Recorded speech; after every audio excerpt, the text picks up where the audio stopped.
There are many evil organizations in media, often with matching outfits, but none are quite as iconic or interesting to me as Organization 13. Introduced as early as Chain of Memories, these figures clad in black have ingrained themselves in the series for so many years, and I feel like everyone has their own personal favorites for one reason or another. I personally love them all, and that is why starting today I will be beginning a new series on the channel, Lore of the 13, where I will be taking a look at all of the original members of the organization in no particular order. I won't guarantee that this series will come out at a very consistent rate, as I want to make sure I have something interesting to say about the members that I am talking about.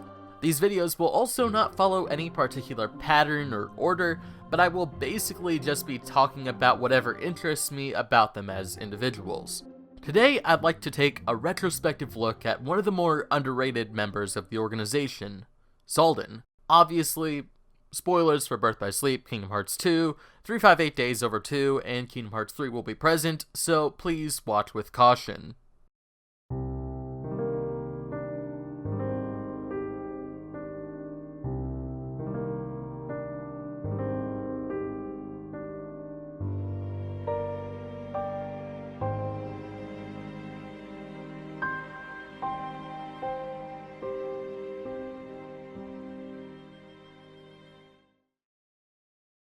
Xaldin, like the rest of the organization, is first introduced to us with his hood up. He has a commanding, almost regal-sounding voice that booms throughout the round room in the castle that never was. From the get-go, we can surmise that with his seat being so close to Xemnas that he must be one of the Upper Six, the founding members of Organization 13. It's later revealed that he is rank number 3, which might make you think he holds a very important role in the grand scheme of things, but from his first scene, he feels more like the hired muscle with Xemnas ordering him to stand down from his intimidation of Axel during his debrief. During this scene, it's worth noting that the organization's second-in-command, Xigbar, is absent from this meeting, which sort of helps my point that Xaldin might only be here to help persuade Axel to do a better job of retrieving Roxas per Xemnas' orders. I won't try and convince you that he doesn't have any sort of authority in the group. In fact, as one of the most senior members, I feel most of the other members hold him in a high regard, and also with a bit of fear, because as us the players come to find out, Xaldin is no pushover on the battlefield, but being strong isn't the only thing he excels at, as he showcases his cunning ways with words to carry out his incredible plan over the course of 2 whole games. Allow me to take you back in time a bit to the game that takes place just before the events of Kingdom Hearts 2, where, in my personal opinion, Xaldin shines the brightest. He first pops up in the gray area, that being the lounge room for the organization, on day 22, where he simply urges Roxas to go do his mission because nothing else is worth explaining to him. To me, this dismissive tone would indicate that Xaldin knows more than he's letting on, but from how he reacts to Xion being a puppet towards the end of the game, it's clear that he was kept in the dark about her true origins like a lot of the lower-ranking members. On day 26, when they get the word that someone among the Castle Oblivion group may have been annihilated, he heard it first from Demyx of all people. In truth, Xaldin probably doesn't know much more than Demyx at most times, but still more than Roxas does during these first few days. If you're one of those people who was really invested in Xaldin's character from his appearance in Kingdom Hearts 2, this might feel a little disappointing, but what he lacks in overall knowledge of the behind-the-scenes of Organization 13, he more than makes up for with his plot to manipulate a certain beloved Disney icon into becoming a Heartless.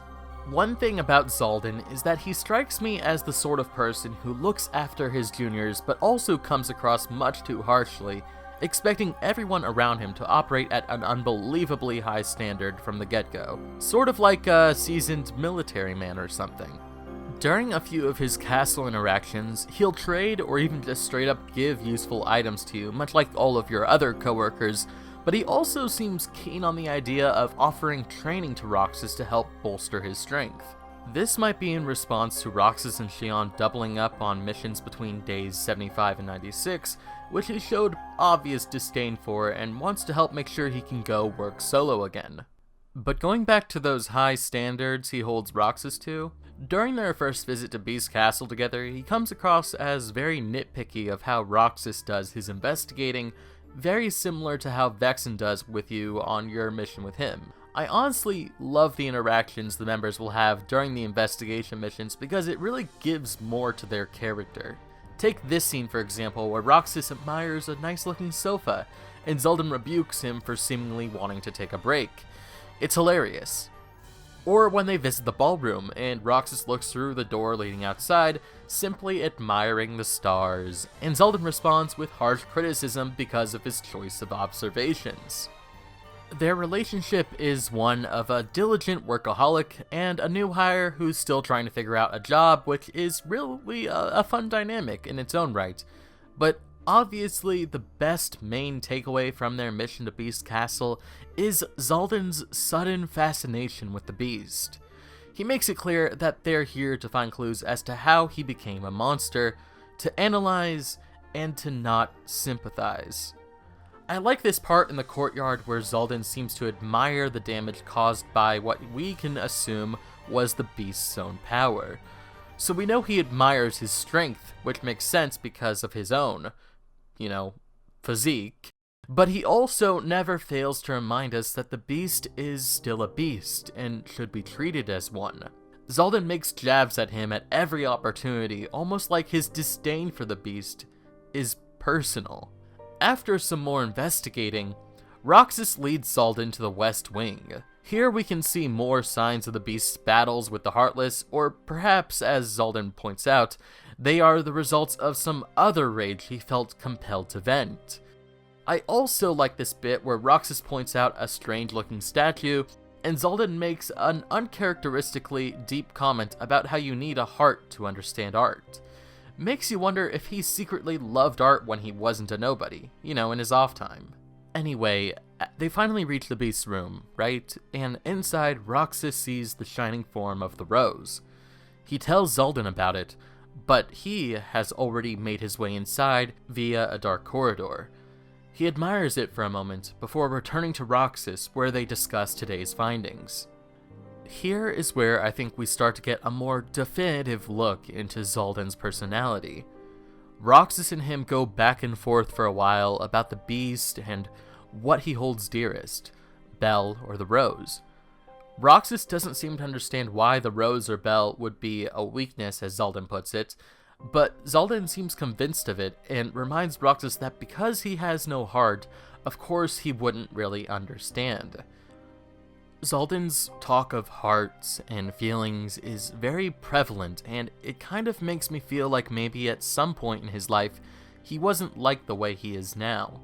Maybe he held something, or someone, very dear to him, and that was a weakness which in turn made him the bitter man he is today. Not because he lost his heart, but because he closed himself off from feeling anything, even before he became a nobody.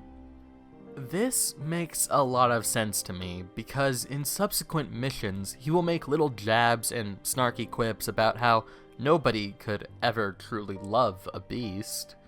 Then he's proven wrong when Belle holds Beast in her arms after he is struck down by the Infernal Engine on day 171, and his bitter rage toward their relationship fully rears its ugly head. I don't know, maybe I could be reading too much into it, but it just feels like his obsession with the beast feels so personal. He's preying on his downfall, and it's sort of fun to think that maybe the reason he hates them being together so much is because he loved someone once before too. At least, that's how I interpret it.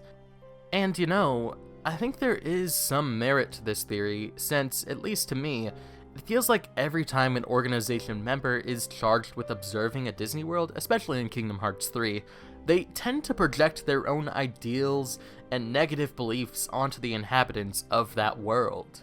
Like, for example, when Marluxia visits the land of Corona, he agrees with Mother Gothel on keeping Rapunzel locked up in that tower, sort of like how he held Naminé hostage in Chain of Memories. But going back to Xaldin, his personal disdain for the beast reaches a new level, as on day 322, Roxas is sent out to retrieve him because he failed to report back from his mission and has been missing in action for several days. Roxas wanders around the castle for the final time and overhears all of the castle's residents talking about the same thing. Belle wonders aloud to herself about how the beast just isn't himself lately and wonders if there's anything she can do to help him. Cogsworth tells Lumiere about a mysterious man in black with black hair that Mrs. Potts spotted one day, and they think maybe he has something to do with why their master is acting so out of sorts. And when we finally go to check in on the beast himself, it's clear from the way he's talking to himself that Xaldin has officially made first contact with him, sowing the seeds of doubt that we see pay off in Kingdom Hearts 2. I absolutely love that Days shows off the build-up to those events so well. Xaldin gradually becoming invested in the idea of trying to turn the beast into a Heartless by making him lose trust in Belle and coveting his rose even more than before is just next level manipulation and villainy. It's so well done and weaves into the original plot of the movie superbly. This might be why so many regard Beast Castle as their favorite Disney World in Kingdom Hearts 2, myself included. Everything is leading up to Xaldin putting his plan into action, his ominous presence whispering negative thoughts into the beast's ear. This right here is it. The finale, the final confrontation. Xaldin offers an ultimatum. Choose the rose, the thing that cursed you, or Belle, the person that could be your salvation. Decide what means more to you. Given everything that I've explained to you so far, Xaldin has tried from the very start to convince Roxas that the rose is the beast's true great weakness. When Belle and the beast shared so many tender moments since then that he has witnessed from afar, this moment just feels sort of sad, like he's just trying to convince himself more than anyone else at this point, and then it all falls apart in the end because Belle just kind of removes the choice from the table entirely. This is where the fall-off happens, at least to me. His great masterful plan is destroyed due to one Princess of Heart giving him a quick elbow to the chest, knocking him off guard, and ruining his plans once and for all. And well, we all know how the following showdown ends.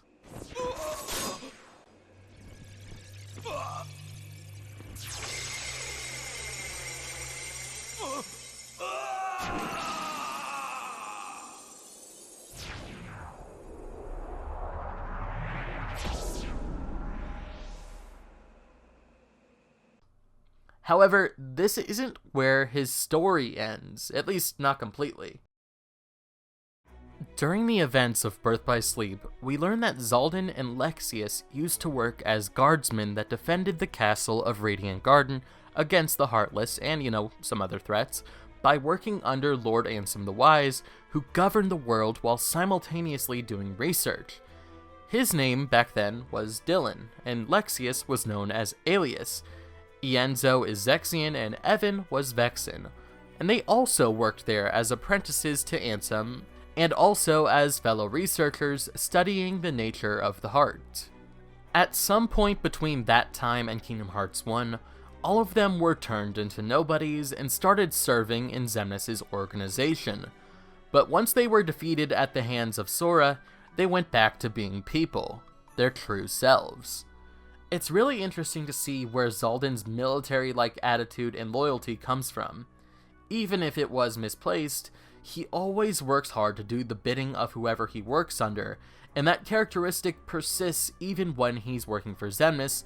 But after that's all said and done, and we catch up to where he is now in the present tense of the story is where it is, all that really started coming apart.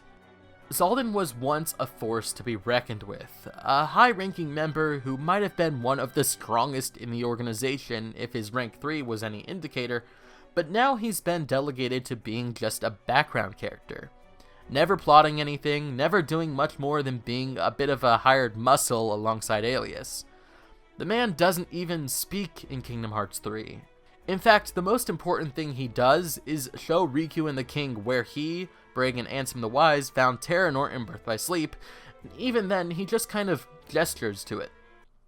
Well, at least he seems happy to be on the right side again, but it still feels like his character was squandered. Maybe it's because I am reading a little too much into his motives in past games, but there feels like there was just more story to tell there than most people will ever realize.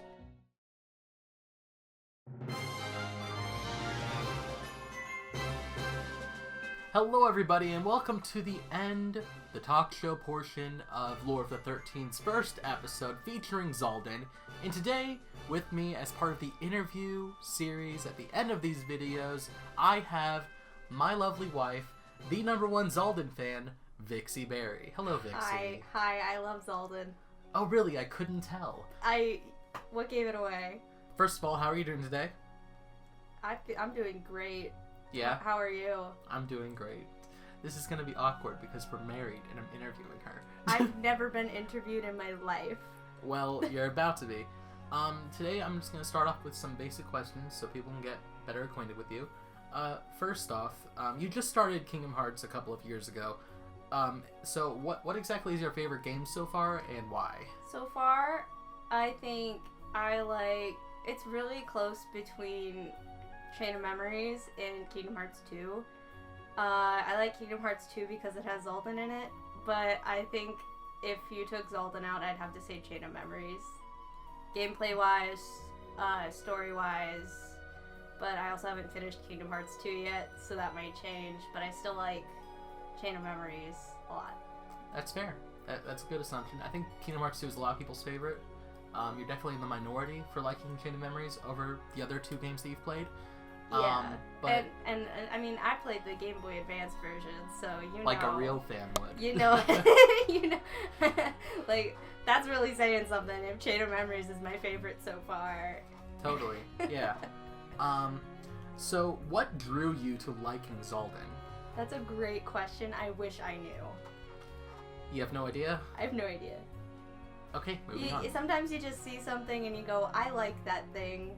I know he's based off of the Dragoon class in Final Fantasy, right? Yeah, and that's the class that you play. True. In Final Fantasy 14, so that could have had something to do with it subconsciously. What is your least favorite aspect of Kingdom Hearts? My least favorite aspect of Kingdom Hearts? Of the games or of the fandom? Games, of course. The games, okay. Fandom is its own thing, but, you know. That's a great question. I can't think of anything. You can't think of anything? There's nothing you despise? Not the gameplay, not the story, not a character? Not yet? Not yet, I guess. I don't like how Xehanort looks. I mean, that's fair, I guess. I think that's like the biggest thing. I'm a very character design person. I love characters based off of their design most of the time. Mm-hmm. And I just don't like him. I don't like his old, bald-headed being. Before starting the series, did you have a favorite Disney movie or show? And now that you have played the games, has that changed? I think I would have to say,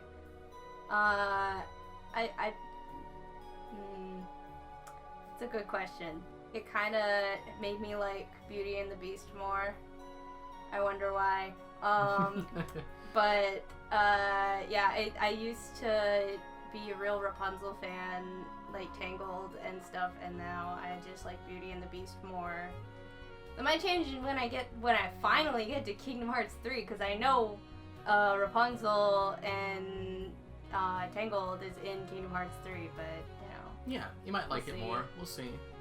Still, I do really like Beauty and the Beast. I'm a real sucker for that kind of plot line, but like falling in love without, you know, worrying about appearances. Right. Yeah. Okay. And last question in the general category that I have for you is, now that you've kind of entered the fandom space, I know that you are very well acquainted with the Danganronpa fandom. Now that you've entered the Kingdom Hearts fandom space, if you could sum it up in one word, what would it be? The only word that's coming to my brain is illiterate, and I don't know why. That's true! That is so true, thank you. We can't read in this fandom. Nobody knows how to read. So much stuff goes over their heads. And nobody reads the Xehanort reports. So, there's that. Do you read the Xehanort reports? Moving on. I'm kidding. Yes, I read them. Alright, well, now that we've reached the 7-ish minute mark, it's time for everyone's favorite part of the show that has just started, where I'm going to give you 13 rapid-fire questions about the organization member that we are discussing today, Xaldin. Okay, what color is Xaldin's eyes? Purple. What is his first spoken line in release order? That's a great fucking question, actually. I wish I knew. You don't know? Pass. Hang on. Give me the first word. It's with him, and he's threatening Axel. Mm-hmm. It's an order. Is it why? It's an order. Why do you hesitate? Correct. Okay. There you go. Yeah. I'll give you Took half me a a point. second, but Yeah. I did know it. Yeah, you got halfway there. Okay, 3. How many spears does Xaldin have? 6. What classic Final Fantasy class is Xaldin based on? Dragoon. I just mentioned that. Yep. What world is Xaldin originally from? Radiant Garden. What is Xaldin's real name? Dylan. True or false? Xaldin is rank 3 in the organization. True. What is your favorite line of his? There's no incorrect answer. My favorite line that Xaldin says is, "It's not in my nature to hold back." Cool. While at Beast Castle, who does he tell the Beast not to trust? Bell. Correct. What character is Xaldin often paired with? Like as a partner. Oh, as a partner. Lexius Correct. slash Alias. Correct. Who does Dylan work for in Radiant Garden? Master Ansem. Correct. The wise. Yeah, yes, exactly. This is kind of, yeah. True or false? Xaldin says the word Keyblade. True. True. Yes, it's only one time in all of the games. Does he really have the power to control the Keyblade or something? Yes. Like, do my eyes deceive me? Yes. Does he really have the power to You remember that line? Yeah, of course I do. I love that. I love that one so much. I love that whole cutscene. Okay. Based on appearance, what do you rate Xaldin out of 10? 1,000,000. No, False. I'm gonna say 13. Okay. 13 All right. out of 10. That's it. I'll tally up the score and the time it took you to answer all those questions right here. But I guess that's it. You got through all 13 questions. You only had a little bit of help, and you answered them all. Anyways, thank you so much for watching the video. I've been Key. This is Vixie. Check her out on Twitter. And also join the Discord server if you'd like to talk. She is currently crafting Vexen Shield. Wait, I can get it. Okay, she's getting it, everybody. Oh, there she goes. What am I supposed to do? I'm alone. It's not painted yet. Well, there you go, ladies and gentlemen. There it is. That is the nicest looking Vexen Shield I have ever seen made in person. And I've been watching her build it over the past couple of days. But anyways, thank you again, Vixie, for joining us. We'll see you guys on the next episode. Yeah, you can put that back now.